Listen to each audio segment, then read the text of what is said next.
Medical representative से अपना career start कर आज एक leading health care company Retek health care private limited के ओनर और पेन मैनेजमेंट के स्पेशलिस्ट अंजनी कुमार पांडे के स्ट्रगल और सक्सेस की क्या है इनसाइड स्टोरी, जाने वी एंटरप्रेन्योर्स में।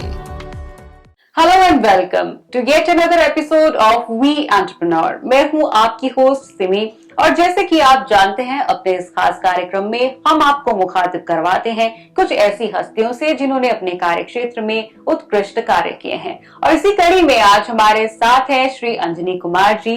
अंजनी जी, सबसे पहले तो आपका बहुत बहुत स्वागत है। तो आपसे तारुफ करवा दूं, अंजनी जी हैं रेटेक हेल्थ केयर के डायरेक्टर और डील करते हैं फार्मास्यूटिकल और न्यूट्रास्यूटिकल्स में। तो आज इन्हीं से जानेंगे इनके बिजनेस मंत्रा की कहानी। तो सर, सबसे पहले बात अगर करें रेटेक हेल्थ केयर की, तो कहां से ये कंपनी स्टार्ट हुई? मैंने ये कंपनी इनिशिएट किया था 9 मार्च 1998 जी एज अ फार्मास्यूटिकल कंपनी। और फार्मास्यूटिकल से आप समझ ही सकती होंगी कि इसमें मेडिसिन्स बिल्कुल में हम डील करते हैं। जी। एंड हम लोग इसको जो हमने स्टार्ट किया था तो इसे हमने मार्केटिंग से स्टार्ट किया था। ओके। बिकॉज मैं पर्सनली मेरा जो खुद का एक्सपोजर था वो फार्मास्यूटिकल मार्केटिंग में था। ओके। सेल्स एंड मार्केटिंग में। तो वहां से हमने स्टार्ट किया था सन 98 में। और उसमें फार्मास्यूटिकल प्रोडक्ट्स थे जिसमें हमारे कई सारे प्रोडक्ट्स थे जो कॉन्सेप्ट के ऊपर हम उस प्रोडक्ट को सेल करते थे। तो उसमें जैसे हमारा एक ब्रांड होता है जॉक्स टैबलेट बोल के, तो वो हमारा एक मसल रिलैक्सेंट होता है। और आप समझ सकते हैं कि मसल रिलैक्सेंट अपने आप में ऐसा होता है पेन किलर उसको हम बोलते हैं। और आज की डेट में या कभी भी जब कोई बीमार होता है तो सबसे पहले डॉक्टर के पास वो जाता ही तब है जब उसको पेन होता है। जी बिल्कुल। Without pain nobody goes to a doctor actually. तो पेन होता है तो doctor has a opportunity to prescribe some product and that is actually our brand Jox. और ब्रांड एज यू जैसे आप देख पा रहे हैं, सुन पा रहे हैं, Jox is a easy name to remember and easy to prescribe. और सेम वे इस प्रोडक्ट को बनाने में जो हमारा एक्चुअल में जो मोस्ट इम्पोर्टेंट चीज था वो ये कि इसकी क्वालिटी।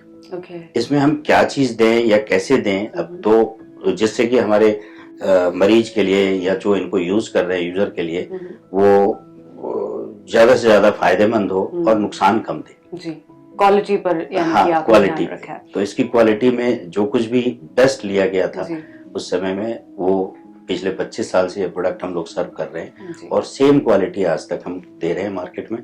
और मार्केट में ये प्रोडक्ट हमारा एज एन ओटीसी बिकता है। पहले तो हमारे रेस्पेक्टेड डॉक्टर्स ने इनको खूब प्रिस्क्राइब किया।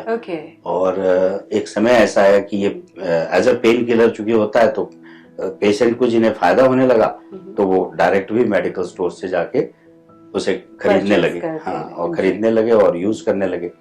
फिर माउथ टू माउथ भी ये ब्रांड हमारा ज्यादा से ज्यादा बिकने लगा। जैसे आजकल आप देखते हैं कि किसी को दर्द है, अरे भाई ये दर्द की दवा खा लो, तो उन्होंने वो Jox, it's easy name to remember and easy to even speak also. बिल्कुल। तो चलिए, जॉक्स की कहानी तो आपने बताई, अब थोड़ा सा इसके अलावा और भी कई प्रोडक्ट्स हैं। जैसे हम लोगों का सेगमेंट है इसमें, this is called pain management. What we have lot of products in this particular range. Apart from that we have nutraceutical products. जी। फिर न्यूट्रिशन क्या होता है? Nutrition is very important factor today to treat some disease. Because हम जो cure कर सकते हैं तो दवाई से कर सकते हैं और बाकी न्यूट्रिशन से हम कर सकते हैं। तो इसमें हमारा न्यूट्रिशन में हमारे पास में बहुत सारे प्रोडक्ट्स हैं। न्यूट्रिशन में हम कुछ लाइफस्टाइल प्रोडक्ट्स बनाते हैं और लाइफस्टाइल डिजीज के प्रोडक्ट लाइक हमारे कुछ डिजीज ऐसे हैं जो लाइफस्टाइल की वजह से हो जाता है, that you can understand better. तो उसमें हम लोगों के पास न्यूट्रिशन से बहुत सारे प्रोडक्ट हैं, plenty of products. And as such we are a manufacturer also. तो हम कई सारे टॉप ब्रांड्स भी बनाते हैं इंडिया की कई टॉप कंपनीज के लिए। जी। चलिए, तो थोड़ा सा और इसको गहराई से जानते हैं। फार्मास्यूटिकल कंपनी खड़ी करने के लिए one has to be like pharmacist या फिर कोई डिग्री कुछ ऐसा जरूर होना चाहिए। तो ये फैमिली बिजनेस था या फिर आपने स्टडी किया, किस तरह से ये ये मैंने ही इस कंपनी को स्टार्ट किया था सन 98 में। और जैसे कि मैंने बताया कि मैं सेल्स एंड मार्केटिंग से था, तो किसी भी प्रोडक्ट को या किसी भी चीज को बड़ा करने से पहले या बनाने से पहले उसमें नो डाउट हमने बनाने के लिए कुछ अलग इंडस्ट्री से हमने अपने प्रोडक्ट बनवाए उस वक्त। लेकिन उस वक्त जो हमने वो प्रोडक्ट बनवाए और बना के उनको हमने मार्केट करना शुरू किया, और मार्केट करना शुरू किया, मार्केट में उसकी डिमांड आई। मार्केट में डिमांड आई, सिंस मैं एक सेल्स एंड मार्केटिंग का आदमी था तो मैन्युफैक्चरिंग का मुझे कोई एक्सपोजर नहीं था जी। बट चूंकि मेरा बिजनेस धीरे धीरे ग्रो करने लगा, ब्रांड मार्केट में स्टैब्लिश होने लगा, डिमांड बढ़ने लगे, फिर धीरे धीरे हम लोगों ने 2006 onward we started our manufacturing unit. और मैन्युफैक्चरिंग यूनिट स्टार्ट करने के बाद उसमें हमने सारे प्रोफेशनल्स हायर किए, बेस्ट क्वालिटी प्रोफेशनल्स इंडिया के हमने उसमें लिए। हर तरह के फार्मासिस्ट और साइंटिस्ट, अलग अलग तरह के लोग हमने उस समय हायर किए, और धीरे धीरे ये कार्यक्रम हमारा चलता रहा। 98 से पहले की अगर बात करें, आपने कहा कि मार्केटिंग एंड सेल्स में थे आप, तो कैसी कंपनीज में काम करते थे, किन प्रोडक्ट्स की मार्केटिंग एंड सेल्स, और फिर कैसे ये आपको आइडिया आया कि आपको फार्मास्यूटिकल लाइन में जाना चाहिए? राइट। 98 से पहले 92 में हमने फार्मास्यूटिकल इंडस्ट्री ज्वाइन किया था। एक कंपनी होती थी BPRL, Bangalore pharmaceutical research laboratory करके। उसमें मैंने अपना career as a medical representative start किया था। और उसमें जो प्रोडक्ट रेंज हम सेल करते थे उसमें भी हम पेन मैनेजमेंट पे काम करते थे। उसमें भी बहुत सारे प्रोडक्ट थे, but pain management was one of them. और मैं पेन मैनेजमेंट का ही प्रोडक्ट उस समय अच्छा सेल कर पाता था। उसमें भी एक बड़ा ब्रांड आता था आईमोल करके, और उसमें भी मैं एक तरह से उस ब्रांड को यहाँ पे ब्रांड लीडर बनाया, लेकिन नेशनली भी वो प्रोडक्ट बिकता था। बट दिल्ली NCR में जहाँ मैं काम करता था वहाँ पे बहुत अच्छा सेल रहा था उस प्रोडक्ट का। नो डाउट कि वहाँ पे हमारा कंसिस्टेंट वर्क जो था मार्केट के अंदर, और लोगों के साथ मेरे संबंध, और लोगों ने मेरे काम को सराहा भी, और मुझे सही उन्होंने सहयोग किया। डॉक्टर्स ने प्रिस्क्रिप्शन लिख के हमारा सहयोग किया। पहले डॉक्टर ने मुझे एक्सेप्ट किया होगा, अफकोर्स मेरे काम से, जैसे भी है, मेरे विजिट से, मेरे रिलेशनशिप से। फिर धीरे धीरे उन्होंने हमें सपोर्ट किया, और उस सपोर्ट की वजह से मेरा ब्रांड बहुत अच्छा बिका। और ब्रांड अच्छा बिका तो एक टाइम आते आते, जैसे सन 98 से पहले, लाइक जब मेरे ब्रेन में ये एक सीड आया कि मैं खुद के लिए कुछ कर सकता हूँ, लाइक, तो वो उसी वक्त ये चीज आया कुछ 96-97 में जी। और वो मैंने अपने कुछ कस्टमर्स से डिस्कस किया जो मेरे बहुत प्राइम कस्टमर्स होते थे, जो जिन्होंने हमें बहुत सपोर्ट किया। उनमें से कई हमारे बहुत अच्छी पोजीशन में हैं आज, they are my friends as well. तो उन्होंने हमें गाइड किया कि better you come with some product और ऐसे मार्केटिंग में आओ। वाह, गुड। तो जी सर, थोड़ा सा और फ्लैशबैक में चलते हैं, बात करेंगे आपके स्कूल और कॉलेज डेज की। सो आप कैसे स्टूडेंट थे, स्टूडियस थे, शुरू से बिजनेस माइंड था, या फिर फैमिली, क्या एक्सपेक्टेशन उनकी आपसे थी, और कैसे कैसे ये सब चीज आगे बढ़ी? मेरा जन्म एक गांव में हुआ, और गांव में ही मेरा लालन पालन हुआ, और वहीं पे मैं गांव में एक गवर्नमेंट स्कूल में पढ़ता था, और स्टूडियस था बचपन से ही। जब मैं छोटा था तब से ही पढ़ने के लिए मेरे एक विशेष ये चीज थी कि मैं पढ़ते हुए पढ़ाता था। लाइक जो कुछ भी मैं पढ़ा, क्लास में गया तो जो मेरे साथ के दोस्त होते थे मैं उन्हें पढ़ाता था, जाके उन्हें उनके होमवर्क्स कर देता था। तो ये मेरी आदत थी, और उनका होमवर्क्स और उनको पढ़ाते हुए मेरे जो सब्जेक्ट्स होते थे वो बहुत क्लियर हो जाते थे, बहुत छोटेपन से, लाइक। और वही हैबिट मेरा आगे तक रहा, आई मीन कॉलेज टाइम तक रहा। और मतलब बांटना मेरे अंदर था, मतलब जो कुछ भी मेरे पास है उसे छुपाना नहीं, उसको बांट देना। तो मुझे ऐसा लगा कि बांटने से बहुत कुछ मिलता है, लाइक, जबकि ये मेरे अंदर कोई ऐसा वो नहीं था कि कुछ मैंने कुछ सीख के आया था, ये लाइफ का एक्सपीरियंस था। वो चाहे वो पढ़ा तो पढ़ा दिया किसी को। अब ये नहीं सोचना कि वो मुझसे आगे बढ़ जाएगा या कुछ हो जाएगा। लाइक बिजनेस भी किया तो मुझसे लोग बिजनेस में भी लाइक जिसने जो चीज पूछा उन्हें उचित बता दिया, ठीक है तुम उसको करो, जी। तो ये तुम्हारा भाग्य है, तुम्हारा समझ है, उससे तुम आगे बढ़ सकते हो। तो ये रहा एजुकेशन में कुछ इस तरह से रहा, और ठीक ठाक मैंने एजुकेशन करी। और बिजनेस माइंड एजुकेशन के टाइम में तो मैंने सोचा नहीं था कुछ ऐसा कि मुझे बिजनेस करना है कुछ। और ये जब मेरी जॉब लगी यहाँ पे फार्मास्यूटिकल इंडस्ट्री में, मैं जब आया तो वहां आकर के मैंने एक्चुअल में बिजनेस समझा और सीखा जी। और बिजनेस को भी मैंने स्टार्ट किया वैसे ही कुछ, इसके लिए बहुत ज्यादा प्लानिंग भी नहीं करी थी। और चूंकि हमारे पास मार्केट था जो सबसे इम्पोर्टेंट चीज थी, जहाँ पे मैंने अपने जॉब को किया और उसको अच्छे से किया, तो हमारा मार्केट बन गया तो फिर उसको हमें अपने लिए जब हम कर सकते थे, कंपनी के लिए तो अपने लिए भी हम कर सकते थे। चलिए, जॉब आपकी अच्छी चल रही थी, मेडिकल रिप्रेजेंटेटिव थे आप, और फिर जब आपने सोचा कि अब आप अपना यूनिट लगाएंगे, तो फैमिली के साथ जब डिस्कस किया तो कैसा रिस्पॉन्स था आपके मदर फादर का, पेरेंट्स का, फैमिली का? जैसे मैंने कहा कि मैं एक ग्रामीण परिवेश से रहा, मेरे मदर फादर बहुत ही आध्यात्मिक थे, और हम लोगों का, उनको जब मैंने अपने बिजनेस के बारे में बताया तो उन्होंने मुझे प्रोत्साहित किया, और उन्होंने सिर्फ इतना कहा कि अगर तुम्हें कॉन्फिडेंस है, तुम कुछ कर सकते हो अच्छा, तो स्टार्ट कर सकते हो। और उसके साथ ही फैमिली में फिर हमारी वाइफ और बच्चे हमारे उस वक्त बहुत छोटे छोटे थे।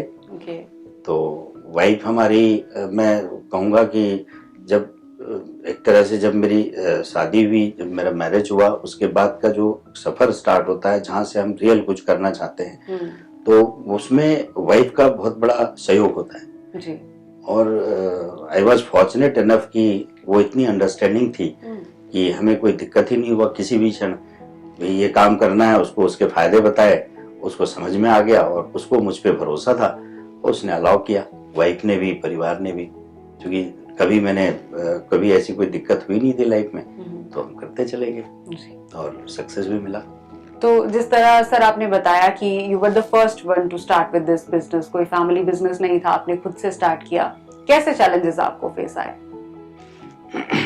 यस, चैलेंजेस बहुत आए, और चैलेंजेस कभी भी बता के नहीं आते। कभी भी जब हम कुछ करते हैं, तो जैसे मैंने कहा कि मैंने बिजनेस स्टार्ट किया एक चाइल्ड ब्रेन से कि अच्छा ये हम कर सकते हैं तो कर लेंगे, एंड वी स्टार्टेड लाइक। फिर चैलेंजेस भी स्टार्ट करते ही चैलेंजेस आने शुरू हो गए, और उन चैलेंजेस को कंसिस्टेंट वर्क करके, मैंने हिम्मत से कंसिस्टेंट वर्क करके उन चैलेंजेस को, एक एक चैलेंजेस को हम फेस करते गए, और ईश्वर की कृपा रही, सभी चैलेंजेस को फेस करने में हम कामयाब रहे, आगे बढ़ते गए। Challenges is a part of life, challenges नहीं होंगे तो लाइफ नहीं होगा। एग्जैक्टली, बिल्कुल सही कहा आपने। तो फैमिली का रिस्पॉन्स आपने कहा कि बहुत सपोर्टिव थी, तो अब उनका कैसा रिस्पॉन्स है? आप लोग कैसे मिलजुल के रहते हैं? So are they like quite happy कि जो आपने डिसीजन लिया था आज वो बहुत फ्रूटफुल हुआ है? और कैसे, किस तरह से रिलेशंस हैं आपके मदर फादर और आपकी फैमिली के बीच में? देखिए, मदर फादर तो अब हमारे नहीं रहे हमारे बीच, कुछ वक्त पहले वो चले गए, लेकिन उनसे जो कुछ भी हमें मिला है वो हमारी मन में है, दिल में है बसा हुआ, और उनसे ही हम आगे की ओर बढ़ते रहते हैं। उनसे जो कुछ भी हमें प्रेरणा और जो आशीर्वाद मिला है, उनको हम अपनी संपत्ति मानते हैं। मैं समझता हूँ कि माँ पिता का जो आशीर्वाद होता है वो आपको, और अगर आपके अंदर सही में आस्था है, इस चीज का विश्वास है, तो वो आपको आपके चैलेंजेस को भी ओवरकम करने में मदद करते हैं, और उनको मैं बहुत महसूस करता हूँ। इवन मेरा पूरा परिवार, अभी हमारे बच्चे, हमारी पत्नी, वो भी इस चीज को महसूस करते हैं, और हमारे माँ पिता के लिए वो लोग थैंकफुल रहते हैं। जी बिल्कुल। सर, बीइंग अ बिजनेसमैन, आप अगर देखें नेशन के प्रति बिजनेस पर्सन्स की बहुत रिस्पॉन्सिबिलिटीज होती हैं, आपकी भी कुछ ऐसी रिस्पॉन्सिबिलिटीज होंगी। किस तरह से आप सोसाइटी में कंट्रीब्यूट करते हैं बीइंग अ बिजनेसमैन? देखिए, जब हम बिजनेस करते हैं कुछ, तो बिजनेस करते ही हम ऑफिशियली ही एक्चुअली सबसे पहले देश के लिए हमारा कंट्रीब्यूशन स्टार्ट हो जाता है, क्योंकि हम एक as a good tax payer, सबसे पहला अगर हम अच्छे टैक्स पे करते हैं और टाइमली गवर्नमेंट की सारी लायबिलिटीज को पे करते हैं, तो कहीं ना कहीं वो देश में हमारी एक इनडायरेक्ट सेवा हमारी जारी होती है। और डायरेक्ट सर्विसेज जो मैं अभी देता हूँ और फ्यूचर के लिए भी हमारे कुछ प्लान हैं। डायरेक्ट सर्विसेज ये हैं कि हमारे जहाँ से मैं बिलोंग करता हूँ अपने नेटिव प्लेस से, प्लस हमारे कुछ ऐसे लोग जो हमारे साथ जुड़े हुए हैं, हमारे कहीं हमारे वर्कर्स हैं या कुछ ऐसे हैं, या सोसाइटी के कोई ऐसे व्यक्ति जो हमारे पास डायरेक्ट किसी से सहयोग के लिए वो आ गए, उनके एजुकेशन से लेके उनके और भी किसी चीज को लेके, तो वो मैं इनडायरेक्ट वे में अपनी कंपनी से करता हूँ और हमारे पास प्रोविजंस भी होते हैं और उसको ही हम लोग अभी आने वाले टाइम में और फ्यूचर में, क्योंकि ये तो एक ऑनगोइंग प्रोसेस है जी। उसमें हमारे पास में उसके लिए काफी कुछ है प्लान में, जो बहुत जल्दी उनको हम लोग लेके आने वाले हैं जी जी। तो ये तो चैरिटी की बात रही। अगर आप अपनी फार्मास्यूटिकल कंपनी की बात करें, आपका जो प्रोजेक्ट आपने शुरू किया है, आने वाले 5 साल में क्या और प्लान्स हैं इसको एक्सपैंड करने के, किस तरह से? देखिए, for a businessman this is an unending process actually. ये तो डेली हमारा प्लान होता रहता है और उसको हम अचीव करते रहते हैं। और अभी बहुत ज्यादा बताना मुश्किल होगा हमारे लिए, बट हम लोग अभी बहुत ही इनोवेटिव वर्क कर रहे हैं न्यूट्रास्यूटिकल्स के अंदर और मार्केटिंग में भी, जो आने वाले 5 इयर्स में बहुत अच्छा कुछ होने वाला है हमारे यहाँ। जैसा मैंने बताया कि ये एक हमारा एक तरह से हमारा एक फैमिली बिजनेस हो गया ये, और मैंने अपने बच्चों का एजुकेशन भी कुछ इस तरह से किया। मेरा बड़ा बेटा Suryansh, he actually has joined the company, the industry, और उसकी एजुकेशन भी हमने कुछ इस तरह से कराया कि जो हमारी न्यूट्रास्यूटिकल इंडस्ट्री को प्रॉपर वे में समझ सके और उसको आगे बढ़ा सके। हमारी कंपनी के product development team, he is an executive director with the product development team. Wow, nice. And हमारी बहू डॉटर इन लॉ जो हमारी आई, वो भी एक्चुअली साइंटिस्ट है। Wow. And she has served as a scientist in India's #1 company and for other companies also. For US FDA also she has worked as a scientist. Wow. And now she has joined our business. Wow. So we have got lot of opportunity to grow our business in a very dedicated manner. जो जिस तरीके से हमने अपने business को start किया था और साथ में हमारे बच्चों ने हमारे बिजनेस को समझा, तरह से बच्चों का भी हमारा पैशन हुआ हमारे काम को लेके। हमारी वाइफ भी हमारे बिजनेस में बहुत ज्यादा इन्वॉल्व रहती हैं। भी एक अलग सेगमेंट। बिल्कुल, जब फैमिली का सपोर्ट हो जाता है तो जो हौसला है और भी ज्यादा बढ़ जाता है और भी ज्यादा अच्छा करने की चाहत जो है वो मन में रहती है। और जो आपने बताया कि बेटा है, बहू है, दे आर ऑल्सो कॉन्ट्रीब्यूटिंग, तो आई एम श्योर कि आने वाले कुछ और सालों में आपकी जो कंपनीज है वो बहुत आसमान की बुलंदियां छुएंगी। तो अंजनी जी, जिस तरह से आपने बताया कि आपकी फैमिली बैकग्राउंड को बिजनेस का नहीं था, still you have started this on your own and have grown this big, बहुत बड़ी आपने अपनी जो इंडस्ट्री है वो खड़ी कर ली है। अब देखा जाए तो बहुत सारे यंग एंटरप्रेन्योर्स हैं जो they look up to you, कि जैसे आपने जीरो से स्टार्ट किया और आप इतने सक्सेसफुल हैं, आपके नक्शे कदम पर चल के बहुत सारे ऐसे एंटरप्रेन्योर्स हैं जो अपने बिजनेस स्टार्ट करना चाहते होंगे। क्या मैसेज आप उन्हें देना चाहेंगे? मैं उनके लिए यही मैसेज दूंगा कि एक्चुअली वर्क वर्क्स, इसको थोड़ा सा एलेबोरेट करूंगा, कंसिस्टेंट वर्क वर्क्स। आपको कभी जीवन में परेशानी भी आता है, कुछ भी होता है, बट जो भी आपका उद्देश्य, जो आपका काम है, उस काम को हर तकलीफों के साथ भी कंसिस्टेंटली करते रहना, अनवरत, अनएंडिंग प्रयास, और सिंपल वर्ड, वर्क वर्क्स। जी बिल्कुल। तो एक्सपेक्टेशन जो है वो बहुत जल्दी और बहुत ज्यादा ना रखें। कंसिस्टेंसी, जैसे कि अंजनी सर ने कहा, बहुत जरूरी है। अगर आप किसी चीज को शुरू करते हैं तो शिद्दत से उसमें लगे रहिए, जरूर आपको सक्सेस मिलेगा। जी अंजनी सर, सब जानते हैं कि कोविड में आपकी कंपनी ने बहुत ही ज्यादा बढ़ चढ़ के काम किया है लोगों के लिए, लोगों की जान बचाने के लिए, being a pharmaceutical company, being a health care company. तो उसके बारे में हम जरूर चाहते हैं कि आप ऑडियंस से साझा करें।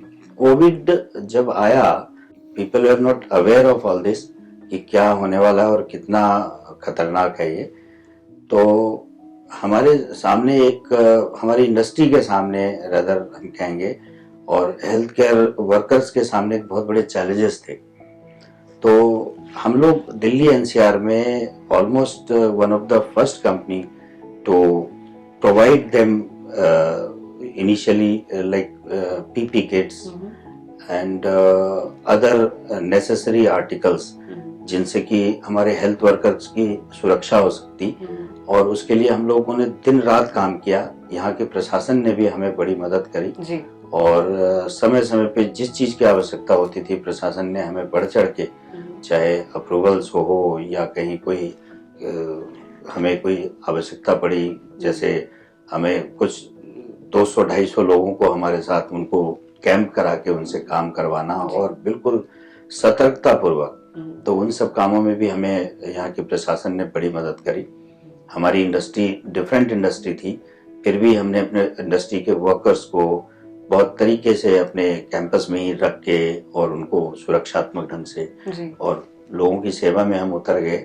और हम लोग मोटा मोटी दिन रात काम करते थे जी, बिल्कुल। और कुछ पहले 2020 में जब ये कोविड आया, उसके बाद तो इंडस्ट्री में बहुत सारी चीजें हो गई, बट शुरू के 20-25 दिन और कुछ 1 महीने का जो वक्त था, जिस समय मुझे ध्यान है कि दिल्ली के बड़े बड़े अस्पतालों से, जो गवर्नमेंट के हॉस्पिटल्स भी हैं दिल्ली एनसीआर के, जहाँ कोविड के पेशेंट होते थे और टेस्ट में पॉजिटिव आ गए और पता चला हमारे हेल्थ वर्कर्स के पास में एक भी ड्रेस नहीं है उनके पास, या उनको कैसे फेस किया जाए। जी, जी। तो ऐसे वक्त में हम लोग कुछ उनकी मदद के लिए खड़े हो पाए और तैयार करके उन तक पहुंचाने में कामयाब रहे। और यहाँ के प्रशासन ने भी हमारी बड़ी मदद करी, यहाँ तक कि प्रशासन की गाड़ियां आके हमसे सामान लेके और इमीडिएट जिस अस्पताल में चाहिए वहाँ पहुंचाने में उन लोगों ने काम किया। रियली कमेंडेबल, क्योंकि बिना किसी तैयारी के आपने